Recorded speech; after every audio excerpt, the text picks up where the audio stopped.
Setiap hari, Jakarta berkutat dengan macet. Salah satu penyebabnya pertumbuhan kendaraan tak seimbang dengan ruas jalan. Faktanya, jumlah kendaraan meningkat 8% per tahun, sedangkan penambahan ruas jalan hanya 0,01% per tahun.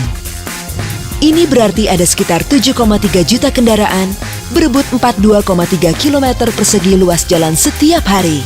Sebanyak 7,25 juta atau 98,8% dari jumlah ini adalah kendaraan pribadi. Sedangkan 89.000 sisanya atau 1,2% adalah angkutan umum termasuk KRL dan busway. Mirisnya, total kendaraan pribadi di Jakarta hanya melayani 44% perjalanan atau sekitar 6,73 juta orang.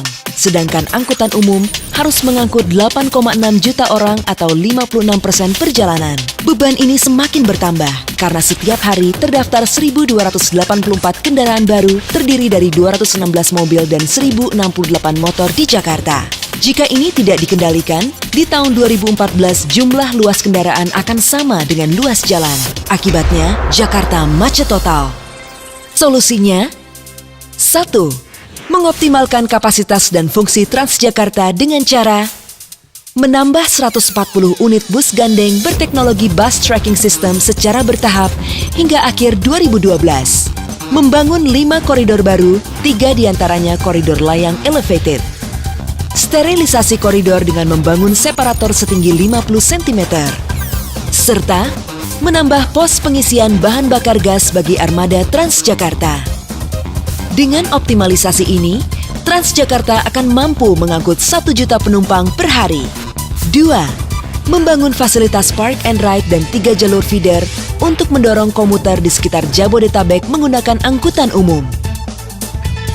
3. Mengalih fungsikan jalur monorel menjadi koridor busway layang, elevated lane.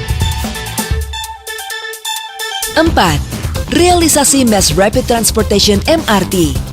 Dengan 21 halte dan 6 gerbong berkapasitas 1.500 penumpang, MRT mampu mengangkut 350.000 penumpang per hari. 5. Menambah gerbong kereta rel listrik KRL sebanyak 150 unit per tahun untuk mencapai target 1,2 juta penumpang per hari di tahun 2019. Dan membangun kereta lingkar kota Loop Line yang terintegrasi dengan stasiun MRT dan halte busway. 6. Mengembangkan kawasan terpadu, meliputi sentra bisnis komersial dan pemukiman yang berorientasi pada titik transit seperti stasiun dan halte. 7. Menyediakan fasilitas gedung parkir terpadu untuk mencegah penumpukan kendaraan di pinggir jalan. Gedung parkir ini mampu menampung hingga 10.000 kendaraan. 8. Menerapkan tarif khusus bagi kendaraan yang melintas di jalan dan jam tertentu. 9. Mengendalikan jam operasional kendaraan angkutan berat. 10. Menerapkan Intelligent Transport System ITS yang berfungsi untuk melancarkan arus lalu lintas secara terintegrasi. 11. Meningkatkan kapasitas jalan.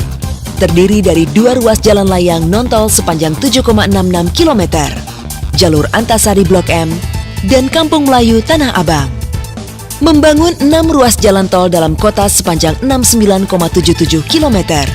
Membentang dari Semenan hingga Pulau Gebang dan dari Sunter hingga Pasar Minggu. Total, ruas jalan Jakarta akan bertambah 77,43 km. Semua solusi ini berjalan efektif jika kita peduli.